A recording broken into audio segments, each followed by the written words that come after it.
Movie के शुरुआत में हमें एक लड़की जिसका नाम एंजल होती है उसे एक वेंट से बाहर निकलते हुए दिखाई जाती है। वो बाहर आकर कुछ लोगों को देखती है जो लड़कियों को बुरी तरह से असॉल्ट कर रहे थे और साथ में ही वहाँ कुछ लोग शराब, ड्रग्स और स्मोक भी कर रहे थे। इसके बाद हमें कुछ दिन पहले की सीन दिखाई जाती है और हम लोग एंजल की पिछली स्टोरी के बारे में जान पाते हैं। दोस्तों, उसकी 4 लोगों की फैमिली थी और उनके डैड उन्हें छोड़ के चले गए थे क्योंकि एंजल की माँ और उनका हमेशा लड़ाई होता था। कुछ दिन बाद वॉर स्टार्ट होती है और मिलिट्री के लोग पूरे शहर के ऊपर हमला करके हर घर में घुस के फैमिलीज को मारने लगते हैं। इतना ही नहीं, वो लोग यंग लड़कियों को किडनैप करके उन्हें विक्टर नाम की एक आदमी को बेच देते हैं जो कि प्रोस्टिट्यूशन का बिजनेस करता था। एंजल भी उन लड़कियों में से एक थी जिसके आंखों के सामने उसकी माँ और बहन को मार दिया गया था। दोस्तों, विक्टर की ब्रॉथल में मिलिट्री के लोग फ्री में आते थे लेकिन बाकी लोगों से वो पैसा लेता था। फिलहाल उन लड़कियों को विक्टर के सामने लाया जाता है जहां वो उन्हें उनकी पिछली लाइफ और बाहर की दुनिया के बारे में भूल जाने के लिए बोलता है क्योंकि आज के बाद वो लोग कभी भी बाहर नहीं जा पाएंगे और अगर किसी ने भी वहां से भागने की कोशिश की तो वो उन्हें जान से मार डालेगा। ये कह के वो एग्जाम्पल देने के लिए एक लड़की को अपने पास बुलाता है और अचानक उसके गले में एक चाकू घुसा के उसे जान से मार डालता है। ये देख के सभी लड़कियां बहुत ही ज्यादा डर जाते हैं और रोने लगते हैं।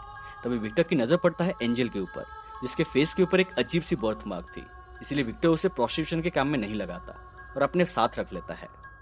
दोस्तों, यहाँ हमें पता चलती है कि एंजल एक डेफ लड़की थी जो कि ना सुन सकती थी ना बोल सकती थी। विक्टर उसे ब्रॉथल का केयर टेकर बना देता है जहाँ उसका काम था कस्टमर आने से पहले लड़कियों को साफ करके उनका मेकअप करना और फिर उन्हें ड्रग्स देना ताकि वो लोग कस्टमर को चोट ना पहुंचाए।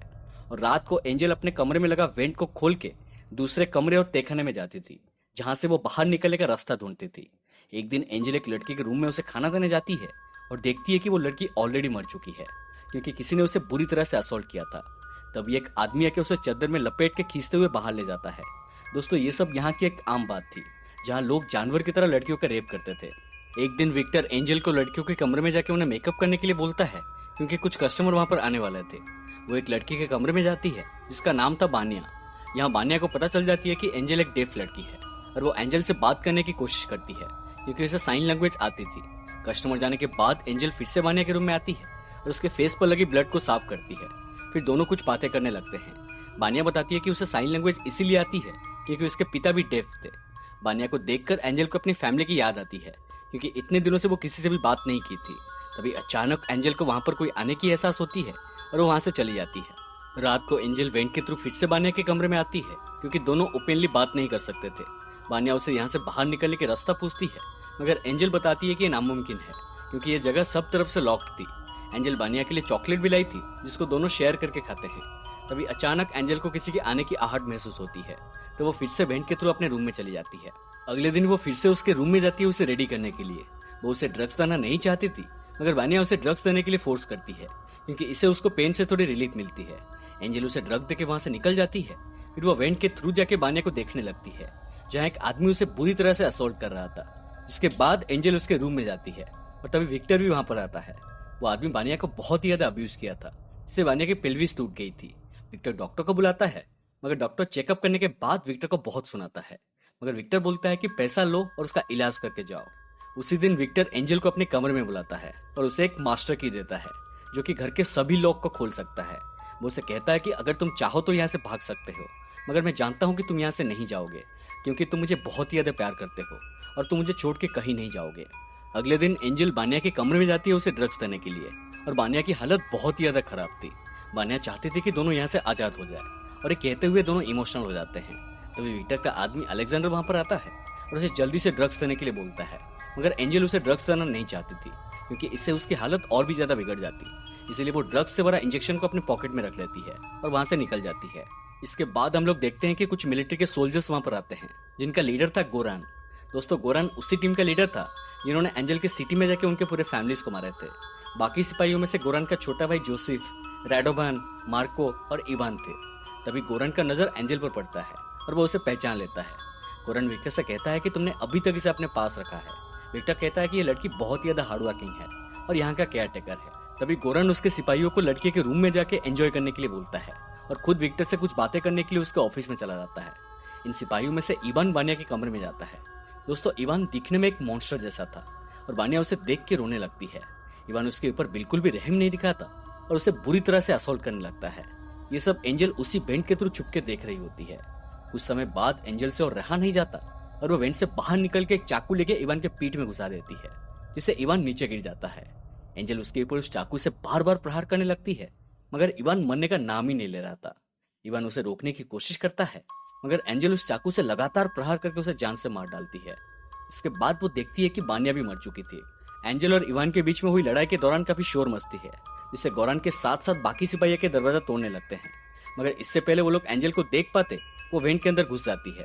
गोरान इवान की ये भयानक हालत देखकर एकदम से गुस्सा हो जाता है और विक्टर से पूछता है कि ये किसने किया है। विक्टर बोलता है उसे नहीं पता। तभी गोरान को दीवार के अंदर से कुछ आवाजें आने लगती है और वो उसका पीछा करते हुए बाकी लड़कियों के कमरे में जाता है। सभी लड़कियां अपने कमरे में थे, मगर एंजल अपने कमरे में नहीं थी। गोरान को समझ आ जाता है कि ये काम एंजल की ही है। वो गुस्से में एक लड़की के ऊपर गोली चला के उसे वहीं पर ही मार डालता है और अपने लड़कों को बोलता है कि पूरे घर को लॉक कर दो और जैसे ही तुम्हें एंजल दिखे उसे वहीं पर ही मार डालो। इसके बाद गोरान और विक्टर नीचे आते हैं और वहां उनकी बहस होती है। इसी बीच एंजल एक वेंट से बाहर निकलती है और मेन डोर को उस चाबी से खोलने लगती है जो विक्टर ने उसे दिया था, मगर दरवाजा नहीं खुलता। इसका मतलब विक्टर सिर्फ उसका भरोसा जीतना चाहता था ताकि वो कभी भी यहाँ से भागने का ना सोचे। वो फिर से वेंट के अंदर जाने लगती है, मगर तभी गोरान का नजर अचानक उसके ऊपर पड़ जाता है। वो उसके ऊपर गोली चलाने लगता है, मगर वो भागने में कामयाब हो जाती है। फिर वो फर्स्ट फ्लोर में पहुंचती है और वहां से बाहर आ रही होती है, मगर तभी अलेक्जेंडर उसे देख लेता है और उसके ऊपर हमला करता है। बट एंजल अपने पॉकेट में रखे ड्रग्स के इंजेक्शन को अचानक उसके अंदर घुसा देती है। तभी यहाँ हो रही आवाजें सुनकर गोरान और बाकी लोग ऊपर आते हैं और एंजल फिर से वेंट के अंदर घुस जाती है, पर गोरान उसका पैर पकड़ लेता है। एंजल अपने दूसरे पैर से उसके ऊपर हमला करके अंदर चली जाती है। इसके बाद गोरान अपना एक बंदा मार्को को अपना गन देकर वेंट के अंदर घुसने बोलता है, क्योंकि मार्को उन सब में सबसे पतला था। मगर एंजल उसके ऊपर एक ईंट से वार करके उससे भी मार डालती है। फिर गोरान बाकी सिपाहियों को लेकर अपने गाड़ी से असॉल्ट राइफल्स और स्मोक्स निकालता है और अलग अलग कमरे में जाके वेंट के अंदर स्मोक डाल देता है, जिससे पूरा घर धुआं धुआं हो जाता है।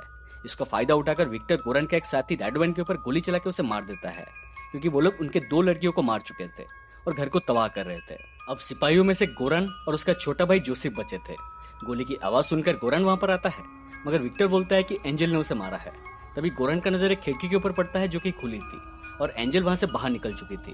गोरान उसके ऊपर गोलियां चलाने लगता है, मगर एंजल जंगल के अंदर भाग जाती है। गोरान अपने भाई और विक्टर को लेकर उसका पीछा करने लगता है और कुछ दूर जाने के बाद वो सभी लोगों को अलग अलग डायरेक्शन में जाने बोलता है। कुछ दूर जाने के बाद एंजल एक जगह गिर जाती है जहाँ विक्टर मरी हुई लड़कियों का डेड बॉडीज फेंक रखा था और वो डेड बॉडीज पूरी तरह से सड़ चुके थे। एंजल वहां से निकल के आगे जाती है, मगर तभी विक्टर उसे देख लेता है। वो एंजल को बोलता है कि वो उसे किसी भी हालत में चोट नहीं पहुंचाएगा और वो उसे बहला फुसला के चाकू उसे देने बोलता है। एंजल उसके बातों में आ जाती है और चाकू उसे दे देती है, मगर उसके बाद विक्टर उसे पकड़ लेता है और उसे मारने लगता है। तभी गोरान और जोसेफ वहां पर पहुंचते हैं और विक्टर एंजल के बदले उसका जान बख्श देने के लिए बोलता है और साथ में अपना प्रॉफिट का 50% उन्हें देने के लिए बोलता है। गोरान ने सुनकर मान जाता है और तीनों अपना हथियार नीचे रखने लगते हैं, मगर तभी एंजल विक्टर के बेल्ट से चाकू लेकर उसके पैर में घुसा देती है और वहां से भाग जाती है। पैर में चोट लगने के कारण विक्टर के हाथ से गलती से गोली चल जाती है और सीधा जोसेफ को लगती है, जिससे वही पर ही उसकी मौत हो जाती है। अपने भाई को मरते हुए देख गोरान गुस्से में एकदम लाल पीला हो जाता है और विक्टर के ऊपर लगातार गोलियां चला के उसे मार डालता है। इसके बाद एंजल भाग के घर तक पहुंच गई थी और एक लेडी दरवाजा खोलती है। दरवाजा खोलते ही वो बेहोश हो जाती है और हम लोग देखते हैं कि वो लेडी उसकी सभी गाँव को साफ करके स्टिचेस कर देती है। जब एंजल की होश आती है, वो कमरे में एक फोटो देखती है और यहाँ हमें पता चलती है कि लेडी और कोई नहीं बल्कि वो मॉन्स्टर इवान की पत्नी लेक्सी है। तभी लेक्सी को गोरान की कॉल आती है और वो उसे एंजल के बारे में बता देता है। लेक्सी को पता चल जाती है कि यही लड़की ही एंजल है। वो उसके ऊपर एक चाकू से हमला करने आती है, मगर एंजल उसके सर के ऊपर एक पिगी बैंक से बार बार हमला करके उसका भर्ता बना देती है। तभी गोरान भी वहां पर पहुंचता है और एंजल वहां से निकल जाती है। गोरान उसका पीछा करने लगता है और एंजल भागते हुए एक फैक्ट्री के अंदर चली जाती है।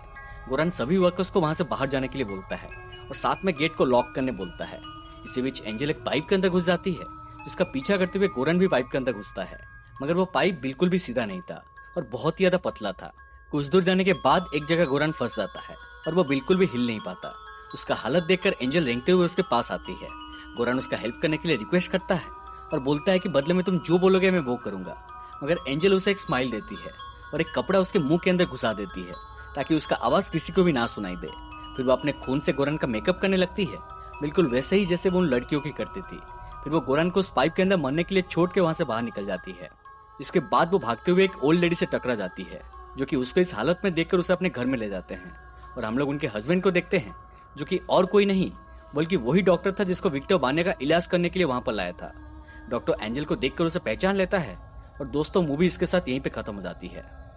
मूवी के एंडिंग को देखकर ऐसा लगता है कि फिलहाल एंजल अब सेफ है, क्योंकि उसे चोट पहुंचाने वाले सभी लोग मर चुके थे। आई होप कि आपको मूवी की कहानी पसंद आई होगी।